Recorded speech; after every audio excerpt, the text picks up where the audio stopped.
Hello students, how are you all. I hope कि आप सभी बहुत अच्छे होंगे और आप सभी ने जो पिछला चैप्टर है वो अच्छे से कंप्लीट कर लिया होगा। So now let's move into the chapter number 4 and the chapter name is leave this. So basically student, this is a poem. Okay, so first of all student, before starting this poem, here comes the point: gear up. Worshipping God is not just about performing rituals in a temple, but about engaging with the world and performing one's duties with dedication and humility. मतलब कि भगवान की पूजा करना जो है वो सिर्फ उसका मतलब ये नहीं होता कि आप बस एक रिचुअल को परफॉर्म कर रहे हो टेम्पल में। ओके, बट अगर आप इंगेज हो रहे हो ह्यूमन वर्ल्ड के साथ, ठीक है, और अपनी ड्यूटी को अच्छे से परफॉर्म कर रहे हो, अपना काम आप अच्छे से कर रहे हो, दूसरों की मदद कर रहे हो, कंपैशनेट हो, काइंड हो और डेडिकेटेड और ह्यूमिलिटी शो कर रहे हो, तो वही क्या है, सच्ची भक्ति कहलाती है, एक सच्ची स्पिरिचुअलिटी कहलाती है। Okay, now student, the next point over here is let's accelerate. Read the passage and answer orally. So let's read this passage. Genuine spiritual growth is not limited to performing religious rituals or seeking personal enlightenment in isolation. Instead, it emphasizes being active in the world, helping others, and contributing to society through actions. सो यहाँ पर ये बताया गया है कि जो genuine spiritual growth है वो सिर्फ लिमिटेड नहीं होती कि सिर्फ आप रिलीजियस रिचुअल्स को करो या फिर आप कोई लाइक पर्सनल एनलाइटमेंट में पहुंच जाओ, ठीक है, आइसोलेशन में, ओके, मतलब अकेलेपन में। और instead it emphasises being active in the world, मतलब कि एम्फोसाइज करता है, जो जनरल स्पिरिचुअल ग्रोथ है वो एम्फोसाइज करता है कि आप एंगेज रहो वर्ल्ड के साथ, दुनिया के साथ, और दूसरों की मदद करो, कंट्रीब्यूट करो कुछ ना कुछ सोसाइटी में। Okay, this idea suggests that spirituality is not just about prayer, meditation, or performing rituals in a temple, but about being compassionate, honest, and hardworking in daily life. मतलब कि spirituality का मतलब सिर्फ ये नहीं होता कि आप prayer कर रहे हो, meditation कर रहे हो और rituals perform कर रहे हो। spirituality का मतलब ये भी होता है कि आप दूसरे के प्रति compassionate show कर रहे हो, ठीक है, honest हो और kind भी हो और hardworking भी हो। Okay, by serving others and participating in the shared task of life, whether it's work, community service, or supporting those in need, one can connect with the divine in a meaningful way. अब हम कैसे एक दूसरे की मदद कर सकते हैं, दूसरे को सर्व करना, जैसे कि जो नीडी पीपल होते हैं उनकी मदद करना, उन्हें सर्व करना, ठीक है, पार्टिसिपेट करना शेयर टास्क ऑफ लाइफ में, ठीक है, चाहे वो काम हो गया हो या फिर कम्युनिटी सर्विस हो, ठीक है, सपोर्ट करना दूसरों को जब उनको ज़रूरत हो, ठीक है, जब उनको हेल्प की ज़रूरत हो। एंड तभी जो है, जब आप दूसरों की मदद करते हो तभी आप कनेक्ट करते हो डिवाइन के साथ, ठीक है। God's presence is in the labor and effort of people working in the world, not just in the quiet moments of prayer or meditation. भगवान का जो प्रेजेंस है वो लेबर और एफर्ट में है, कि कितनी मेहनत आप करोगे उस चीज में है, ना कि उस चीज में कि आप प्रेयर कर रहे हो, मेडिटेशन कर रहे हो। Okay, it's about being connected with others, sharing their struggle, and finding the divine through those interactions and responsibilities. ये मतलब स्पिरिचुअलिटी जो है ये है about the connected, like connection with the other, मतलब दूसरे के साथ कनेक्टेड फील करना, अपनी चीज़ों को शेयर करना, स्ट्रगल्स वगैरह शेयर करना, ठीक है, तभी आप अच्छे से एक डिवाइन फॉर्म को फाइंड कर पाओगे, ठीक है। पर स्टूडेंट, इसका मतलब ये भी नहीं कि मैं आपको प्रेयर करने से मना कर रही हूँ, मेडिटेशन करने से मना कर रही हूँ, वो उसका काम भी अपनी जगह में है, ठीक है, मतलब वो चीज़ भी आपको करनी चाहिए, बट साथ साथ आपको दूसरों की मदद भी करनी चाहिए, अपना ड्यूटी अपना अच्छे से निभाना चाहिए, ठीक है। Now student, here come some questions. What should be the title of the passage? इस पैसेज का टाइटल क्या होना चाहिए? So according to me the title of the passage should be real spirituality or true spirituality. Okay, next thing, do you find this passage motivational? So yes, this passage is motivational क्योंकि हमें motivate कर रहा है कि हम spiritual person बने।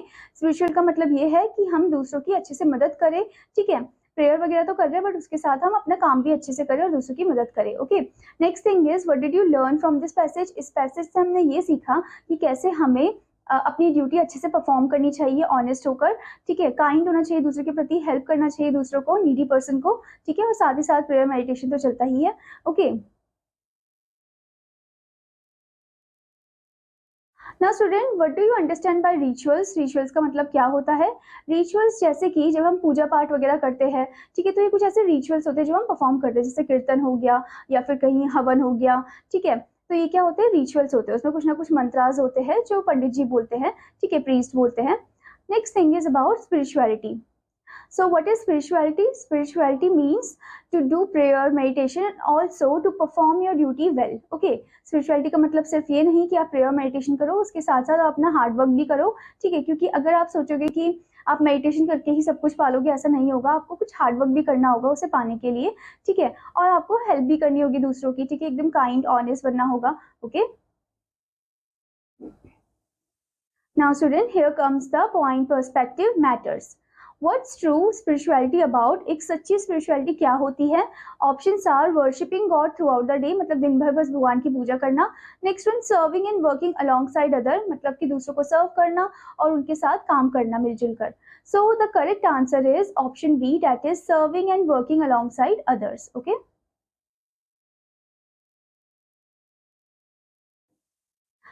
Now student, let's read a poem about sacrifice, grief, patriotism and the hope for peace. तो चलिए इस पोम को पढ़ते हैं, जो कि किसके बारे में है? सैक्रिफाइस के बारे में है, ग्रीफ के बारे में है, सैडनेस के बारे में, पेट्रियोटिज्म के बारे में है, देशभक्ति के बारे में, और होप फॉर पीस, आशा है किस चीज के लिए? शांति के लिए. Okay, so let's recite this poem. Leave this chanting and singing and telling of beads. Whom does thou worship in this lonely dark corner of a temple with doors all shut? Open thine eyes and see thy God is not before thee. अब यहाँ पर इस line में poet क्या बोल रहे हैं? Poet बोल रहे हैं कि ये चैंटिंग वगैरह छोड़ दो, ये गाना जो तुम गा रहे हो ये छोड़ दो, ये जो बीट्स को ऐसे तुम माला जप रहे हो उसे भी छोड़ दो, ठीक है. Whom does thou worship in the lonely dark corner, मतलब तुम किसको वर्शिप कर रहे हो लोनली डार्क कॉर्नर में, ठीक है, ऑफ अ टेम्पल जिसमें डोर्स जो है पूरी तरीके से शट हो गए और तुम लोनली डार्क कॉर्नर में किसी को वर्शिप कर रहे हो, चैंट कर रहे हो, ठीक है.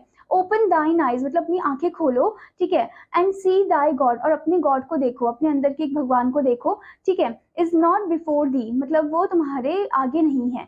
ओके, तो इसका मतलब ये है स्टूडेंट कि हमें सिर्फ माला नहीं जपनी चाहिए, सिर्फ एक कॉर्नर में बैठ के बस पूजा ही नहीं करनी चाहिए, उसके साथ साथ हमें अपना काम भी करना चाहिए. Okay, next thing is he is there where the tiller is tilling the hard ground and where the path maker is breaking stones.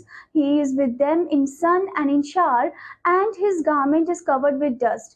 Put off the holy mantle and even like him come down on the dusty soil. अब यहाँ पर poet बोल रहे हैं कि जो भगवान है वो कहाँ पर है? वो है टिलर में, ठीक है, जो कि टिल कर रहा है हार्ड ग्राउंड को. Okay, like in this figure you can see farmer के अंदर भी क्या है? भगवान है, ठीक है. पाथ मेकर जो रास्ता बना रहा है, जो स्टोन्स को तोड़ रहा है, उसके अंदर भी भगवान है, ठीक है. He is with them in sun मतलब वो भगवान जो है उनके साथ है सन के फॉर्म में, ठीक है, शार के फॉर्म में, शार मतलब कि रेनफॉल के फॉर्म में. And his garment is covered, और जो भगवान की जो गारमेंट है वो पूरी तरीके से डस्ट से, धूल से कवर्ड हो रखी है, ठीक है. Put off the Holi mental, ये जो होली मेंटल है, ये जो चीज तुम लेकर बैठे हो कि मतलब भगवान को बस प्रे करते रहोगे, इस चीज को आप साइड कर दो. And even like him come down on the dusty soil, और उसकी जैसे डस्टी सॉइल में आओ और काम करो, मेहनत करो. Okay, next thing is deliverance. Where is the deliverance to be found? Our master himself has joyfully taken upon him the bonds of creation. He is bound with us all forever. अब यहाँ पर बोले deliverance का मतलब क्या होता है student? Deliverance का मतलब होता है सैल्वेशन, ठीक है. तो ये जो सैल्वेशन है ये कहाँ पर पाया जाता है? ओके, ये सैल्वेशन तो मेडिटेशन करके नहीं पाया जाता, ठीक है, ये सैल्वेशन पाया जाता है जब आप मेहनत करते हो. Okay, our master himself has joyfully taken upon him the bonds of creation, मतलब हमारे जो मास्टर हैं उन्होंने ही joyfully he just taken upon him the bonds of creation, ठीक है, मतलब उन्होंने ले लिया है इस बॉन्ड ऑफ क्रिएशन को, और भगवान भी चाहते हैं कि हम क्या करें? मेहनत करें और उसे पाए. Okay, he is bound with us all forever, वो हमारे साथ ही है, ठीक है, और जब हम मेहनत करते हैं तो वो हमें मदद भी करता है. Okay, Come out of thy meditations and leave aside thy flour and incense. What harm is there if thy clothes become tattered and stained? Meet him and stand by him in toil and in sweat of thy brow. अब यहाँ पर वो बोल रहे हैं कि come out of thy meditation, अपने meditation से बाहर निकलो, ठीक है, और अपने जो फ्लावर्स है और जो इंसेंस यानी कि जो अगरबत्तियां हैं उन्हें भी दूर रखो, ठीक है, असाइड रखो।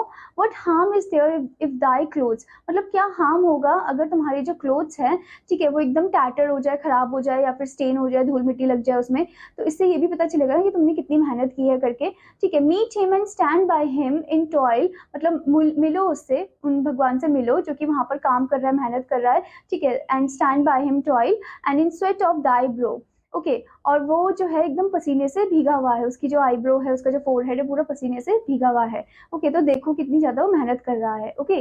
तो ऐसे ही आपको भी मेहनत करनी है, ठीक है। तो मतलब यहाँ पर ये बताया गया कि स्पिरिचुअलिटी का मतलब सिर्फ ये नहीं कि आप प्रेयर करते रहो एक कॉर्नर में बैठकर, ठीक है, मेडिटेशन करते रहो। स्पिरिचुअलिटी का मतलब ये भी है कि आपको मेहनत करनी चाहिए, दूसरों की मदद करनी चाहिए, ऑनेस्ट रहना चाहिए और काइंड रहना चाहिए, ठीक है।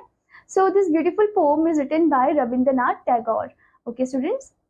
Now here comes the working with words. So the first word over here is mental, which means conventional religious duties. Next is deliverance, which means salvation. So I hope student that you understood this poem. Now what you have to do, you have to recite this poem and also you have to complete the exercises. Now I will meet you in another class. Student, take care. Bye bye.